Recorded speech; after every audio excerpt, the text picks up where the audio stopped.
അതാണ് സനൂപ് വരാം.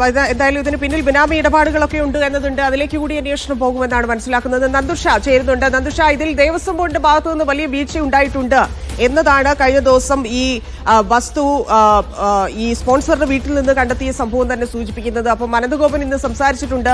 എന്താണ് ആ കാലഘട്ടത്തിൽ നടന്നത്, എങ്ങോട്ടാണ് ഇത് മാറ്റിയത്? കഴിഞ്ഞ ദിവസം കോടതി പറഞ്ഞതുപോലെ ഇതിന്റേതായിട്ടുള്ള, അതായത് ഇത് എങ്ങോട്ട് സ്ട്രോങ് റൂമിലേക്ക് മാറ്റണം എന്നൊക്കെയുള്ള നിബന്ധനകളുണ്ട്. അതൊന്നും പാലിക്കാതെ എന്ത് ചെയ്തു എന്നതാണ് അനന്തഗോപൻ പറയുന്നത്.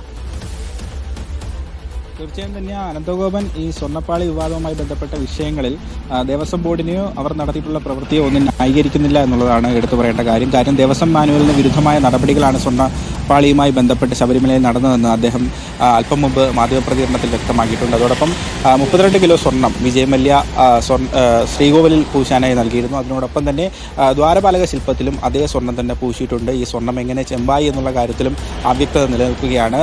ദേവസ്വം, അതായത് ദേവന് സമർപ്പിക്കപ്പെടുന്ന സ്വത്തുക്കളെല്ലാം തന്നെ ക്ഷേത്രത്തിൻ്റെ ആ ഒരു കോമ്പൗണ്ടിനുള്ളിൽ തന്നെ, അല്ലെങ്കിൽ അതുമായി ബന്ധപ്പെട്ട ആ ഒരു പ്രദേശത്തുള്ളിൽ തന്നെയാണ് മെയിൻ്റെനൻസ് ചെയ്യേണ്ടത്, അറ്റകുറ്റപ്പണികൾ നടത്തേണ്ടത്. ആ മാനദണ്ഡങ്ങളും അല്ലെങ്കിൽ ആ നിയമവും പാലിക്കപ്പെട്ടിട്ടില്ല എന്നുള്ള കാര്യമാണ് കെ അനന്തഗോപൻ അല്പം മുമ്പ് മാധ്യമങ്ങളിലൂടെ പ്രതികരിച്ചത്. ഇന്നലെ മുൻ ദേവസ്വം പ്രസിഡന്റ് പത്മകുമാറും ഈ വിഷയത്തിൽ പ്രതികരണം നടത്തിയിരുന്നു. ദേവസ്വം വിജിലൻസ് ഈ കേസ് അന്വേഷിക്കണമെന്നും ഉണ്ണികൃഷ്ണൻ പോറ്റി ഇത്തരത്തിൽ സ്വർണ്ണം കടത്തുന്ന ആളാണെന്ന് വിശ്വസിക്കുന്നില്ലെന്നുമൊക്കെയായിരുന്നു അദ്ദേഹത്തിൻ്റെ ഇന്നത്തെ പ്രതികരണം. ഏതായാലും ഈ രണ്ട് പ്രസിഡന്റുമാരുടെയും പ്രതികരണത്തിൽ നിന്നും ഒരു കാര്യം വ്യക്തമാണ്. ഉണ്ണികൃഷ്ണൻ പോറ്റിക്ക് എന്താണ് ശബരിമലയുടെ റോൾ എന്ന കാര്യത്തിൽ ആർക്കും വ്യക്തതയില്ല.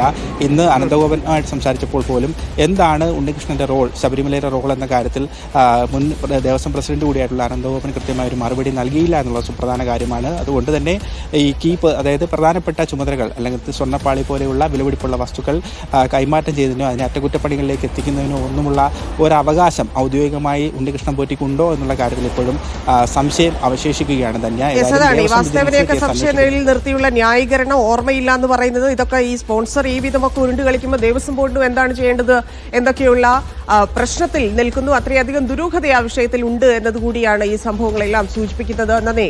RB സനൂപും നന്ദുഷയുമാണ് വിസ്താര